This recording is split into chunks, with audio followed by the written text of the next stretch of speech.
Welcome back to the YouTube channel. Kama stent always pano ku Russia. Ku Russia kuli Russia ikupitiriza be Ulanda. Madera ena moti alanda sudalina. Russia alanda sudalina ku Ukraine. Kuphatikiza pa limene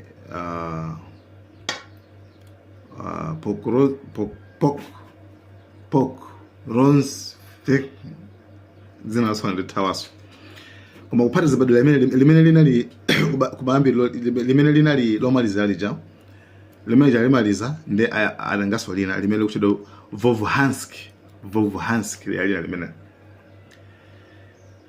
pamene nkhani yokhuzana ndi 28 peace deal nkhani imene Trump amene kuti ase tavomera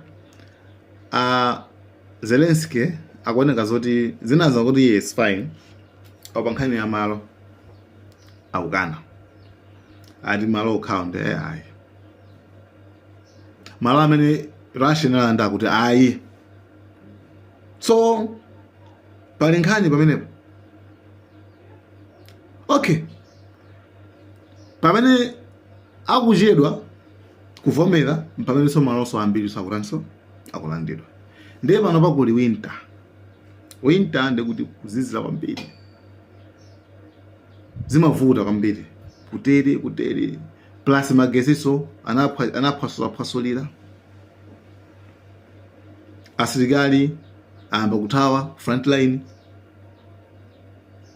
kuli zinthu pamene Ukraine ikuzonesa kulimba mtima akuti taphulitsa koma oil refinery awiri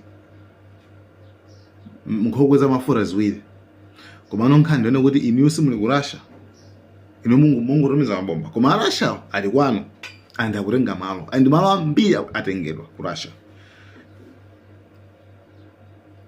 Okay, so nkhondo ikupitirirabe pamene akuchedwa. Zelensky anapita ndithu ku Europe kukambirana ku France kukambirana ndi president of France kuti nangatani titaelezitele anthu maiko ku Europe nawonso like the same song nyimbo yake ndio mwemwe kumangobwereza aenda apita kukena kwakuti ayi basi fare kambirane ndi tufare kambirane ndi America mangobwereza koma kumalaula malo akupita.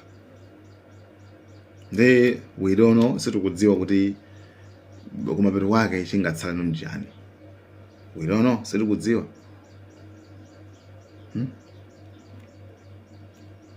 So apart from that issue kuliso issue ina imene yatuluka ya NATO. Pambepo kuti akuti NATO yazindikira kuti Russia ita kwapanga attack.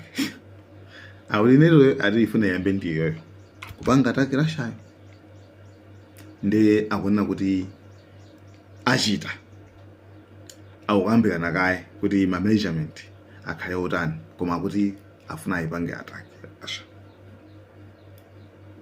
So kumene kuso kuvutaso right kumene kuso kutaniso kuvutaso ndi mukhala chete pay tione kuti zosalira zake zikhale zotani. Guys, thank you so much Malawian Cameras.